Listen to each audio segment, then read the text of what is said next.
Welcome to The Lock Shop with Nielsen and Hustler, powered by Coolbet Canada.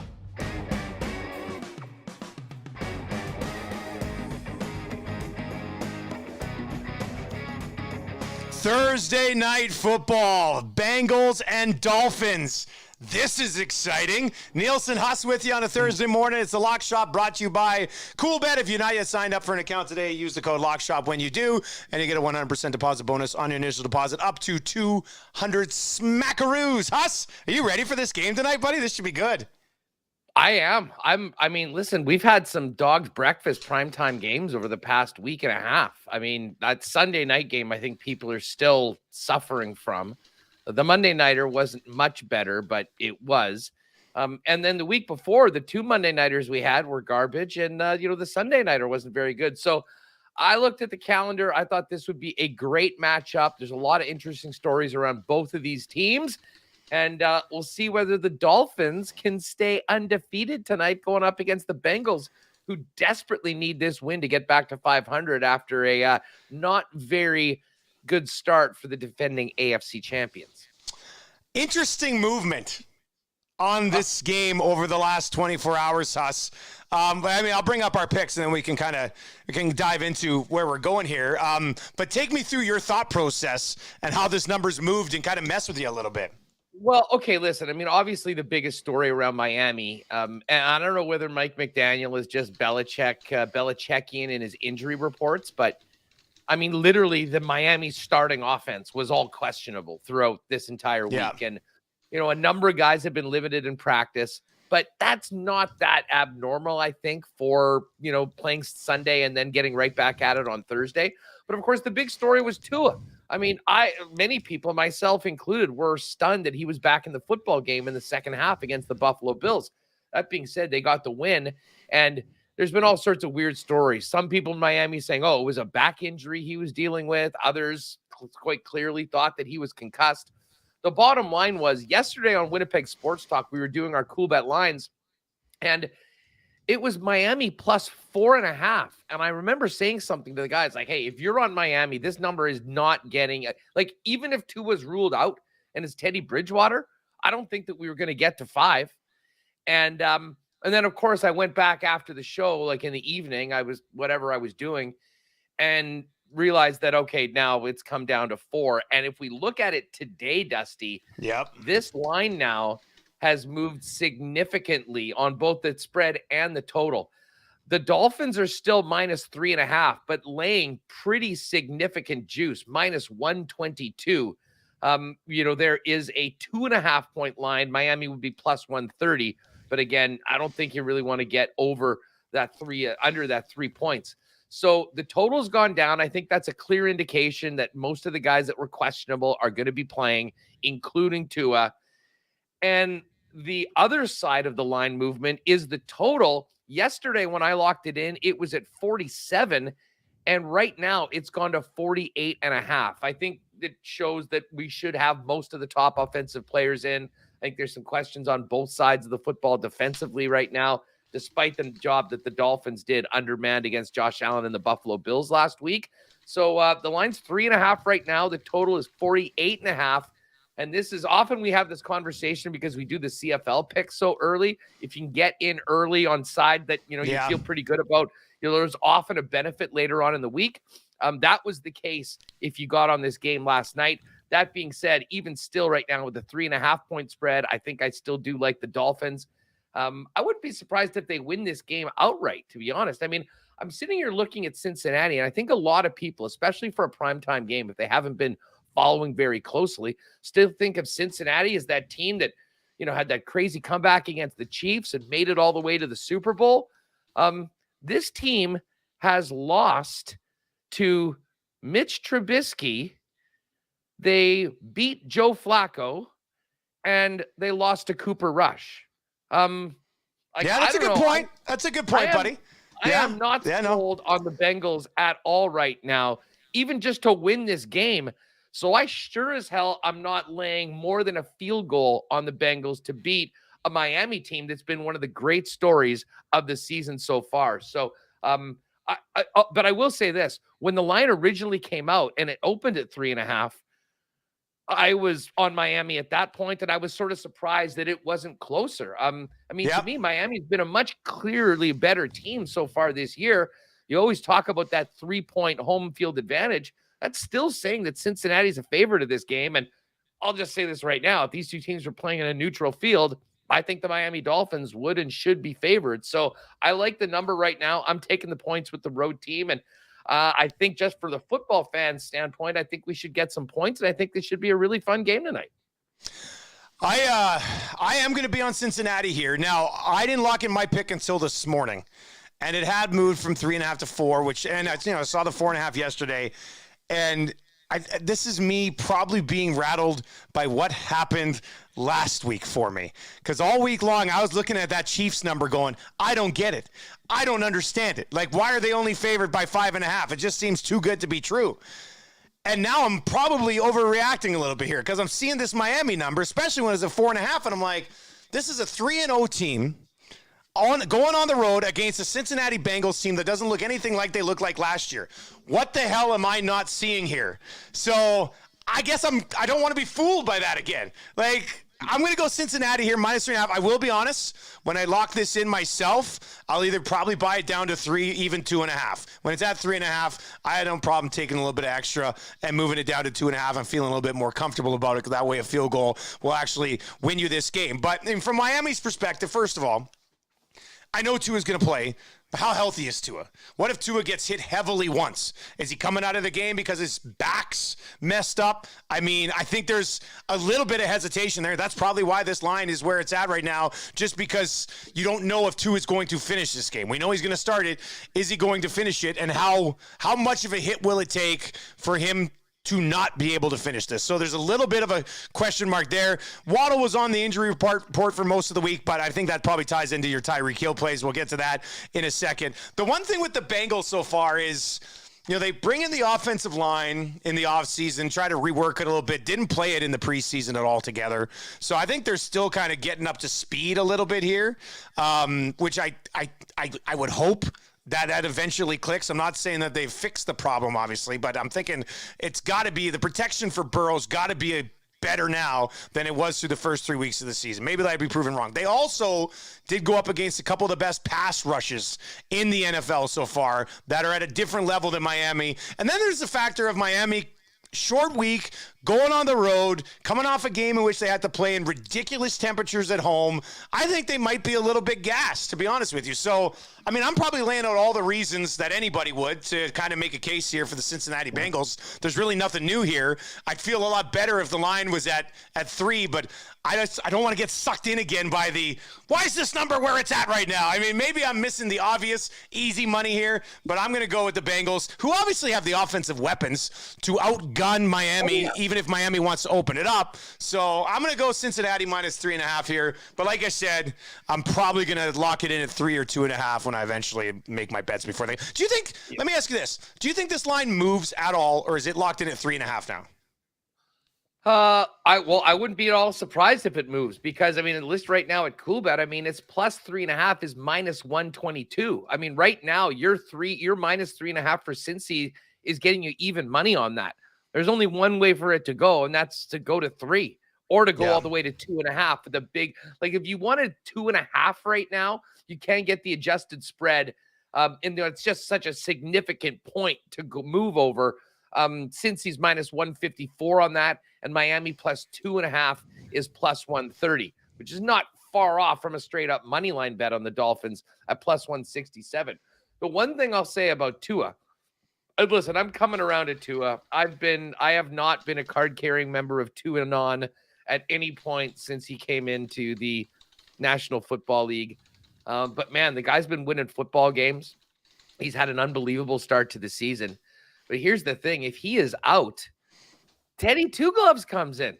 And Teddy Bridgewater, of all quarterbacks in the NFL, might have a better record against the spread than just about anybody else. So the one thing why I actually feel good about this and why I was surprised at the number where it was where it was, is that I think the Dolphins have depth at the quarterback position. And even if Teddy Bridgewater comes in, I think he's fully capable of utilizing the weapons that Miami has to stay in this football game and keep it close. So that's certainly what I'm looking for. It should be a good one tonight.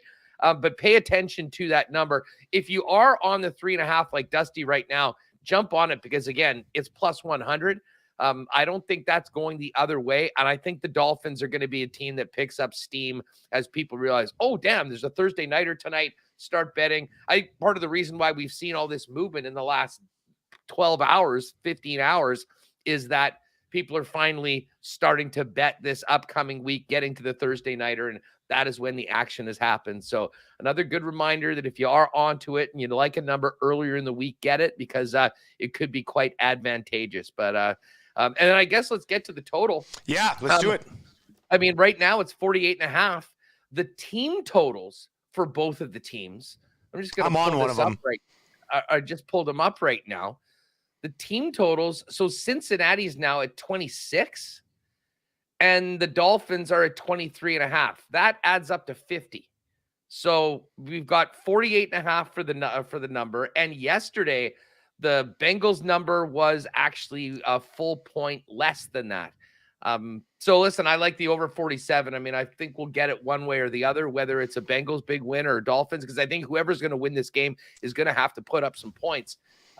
But the fact that we got it in at 47 and that's now 48.5, I would think that this could get as high as 49, but probably not more than that. I think the likelihood of the spread changing closer to the game, probably a little bit more than the over-under. And again, if you got it before when it was at 46.5 or 47, you can always get the under and hope for that perfect 48 number. It's exactly what happened on Monday Night Football. We talked about. You could have had under 39 or under 39.5, over 38, which was the final closing number, and got right in there. That's how good these odds makers are. It's incredible. They are brilliant. They are brilliant with it. I was even torn on it. At 47. I mean, I probably would have leaned over, but I was torn on it. And this is these are two teams that are certainly capable of being explosive offensively, but in primetime games so far, the under is 7-2. So I don't know what it is about primetime games, but it's been heavy unders on the primetime. So I was a little hesitant on that. Then the line moved up to 48.5, and I was just like, shit, like I want to go all the way up to 49 on this thing, and I didn't. So I decided to lock in Cincinnati over 26.5. It's minus 115. I do think the Bengals are going to win this football game, and you just said it. You think the team that wins this football game is going to have to score some points tonight. So I'm going to be on Cincy over 26.5 as my total play. And then we get to our player props, and I'm on a T. Higgins game. You're on a Tyreek Hill game, and it's pretty basic at that point. Yeah, well, listen, Tyreek Hill's getting Eli Apple tonight, and he has been talking shit all week about owing him one and getting after it, and I just think Tyreek's going to have a massive game. And one of the big reasons for it, if you look at his game log, Tyreek Hill has played 3 games. First game, 12 targets, 8 catches, 94 yards. The game against the Ravens, and that was the big comeback game. So again, game score, there are some effects at that, the way they were able to open it up in the second half. But he was targeted 13 times, made 11 catches for 190 yards. Had a very quiet game against the Bills. Only had 2 receptions for 4 yards. I think that changes big time. I know if I know anything about Mike McDaniel, early in the game, he'll be looking to get the ball into Tyreek Hill's hands. And as far as the over 75.5, that could be one pass for Tyreek Hill, to be honest with you. But I think he's going to get plenty of options to do it. And while we're at it on the over, let's get Tyreek into the end zone after a quiet game against the Buffalo Bills. Take it from me, a Chiefs fan. You don't do that to Tyreek Hill 2 weeks in a row. I think he has a big game in prime time into the end zone at plus 125 and a comfortable over on his receiving yardage total at 75.5. I'm going to roll with T. Higgins. Didn't have a touchdown last game. Did have one the game before. I mean, this is obvious. I think there's going to be a few deep shots taken by Joe Burrow tonight, and T. Higgins is certainly more than capable of going up and getting one of those. So I'm on T. Higgins touchdown at plus 135, just from a value perspective. If you go and look at it, and there's somebody on Twitter that always tweets this out, and for some reason always ends up on my feed, but basically in games when Jamar Chase and T. Higgins both play, their numbers are pretty much identical. Targets, receiving yards, touchdowns. I mean, it's basically identical. So I like the value on T. Higgins to get a touchdown. It's a minus number for Jamar Chase. I'm going to go T. Higgins plus 135. And then his last 2 games, I think he's been 93, 71 yards. The number right now sits at 63.5. So I'm on T. Higgins over 63.5 yards tonight for Joe Burrow in a game where I think they're going to score. Well, I bet over 26.5. They're going to at least get 24 points, I would think, in this football game. So T. Higgins is going to be heavily involved in the offense. I'd be very surprised if he wasn't against a defense that, like I mentioned earlier, coming off a very hot game on a short week with some travel. I'm not sure if they'll be, up to snuff tonight. So I'm going to ride with T. Higgins. I'm always a big T. Higgins guy. I like the value on a lot of his numbers on a regular basis. So let's roll T. Higgins. I will say this. I am hopping on the Tyreek Hill with you. Both of I think Tyreek Hill's receptions right now, Cool Bet's 5.5. That might end up being my lock shot play of the day. I'm not sure just yet, but I think it's sitting at 5.5 right now. So yeah. Well, funny. You should feel good about your T. Higgins pick on the fact that I am not on T. Higgins because I seem to have mushed him twice so far this year. I've taken him for the first game. He gets knocked out early with concussion. And then in the last game that I picked him, I'm sitting there looking at highlights of T. Higgins catching a touchdown, and somehow, whether it was a penalty or they called it out, it didn't happen. We were watching that was a phenomenal play, though. It was crazy. Yeah. And I'm like, what happened? Yeah. So, but you're exactly right. The numbers of Chase and Higgins are literally, in fact, they're actually skewed a little bit towards Higgins. But we remember Jamar Chase, his breakout season last year. He was a much higher draft one massive game. I think he just gets a little bit more love and a little bit more attention, and that always does affect the odds. So, which is great because he doesn't get that extra attention from his quarterback, right? They spread it around. So it's good for us from a value perspective. I like that. Not a lot of NFL fans, I think, could pick up T. Higgins out of a police lineup. I mean, he's a pretty anonymous star in the league, and the attention's on Joe Burrow, it's on Jamar Chase, and it's on Mixon. And, the one thing I'll say just as we finish this up, and, listen, Cincinnati's the home team, so they've got that 3-point cushion. If you break down the skill position players for the Bengals, let's give Tua the benefit of the doubt and call the quarterback a push. I think I'd still rather have Joe Burrow, but let's just, for sake of argument, do that. You've got Waddle, Hill, Mostert/Edmonds on the Dolphins side of things. And then the Bengals, you got that 3-headed monster. I mean, you got Chase, you got Higgins, but Tyler Boyd's a big play receiver as well. And to me, Joe Mixon is the guy like that. That's the one place where there's maybe a little bit of an advantage for Cincinnati on that side. That being said, they got a real tough job. Both secondaries do, covering the receivers that are going to be in the game tonight. So let's get some points. Let's have an exciting game after a few primetime duds, and let's set the table for what should be a great weekend in the National Football League. By the way, I know you just finished your show. I've been frantically refreshing Twitter like every 10 minutes to find out what's happening with this Chiefs-Bucks game. Do we have any idea whether this is going to be Rappaport? I had Rappaport on this morning, and all he told us then was if it's not in Tampa, it's in Minnesota. But he said they still don't know. It's going to be, decision probably made not till tomorrow. So yeah. Well, just heads up, pal. Just prepare to have me connect from the Twin Cities on Monday if that is made. And I'll go be seeing a little Patrick Mahomes, Tom Brady on Sunday Night Football at US Bank Stadium. It would be unreal. And I don't want to trivialize what the people in Florida are going through. It's absolutely horrible. Yeah. Watching this, throughout the morning.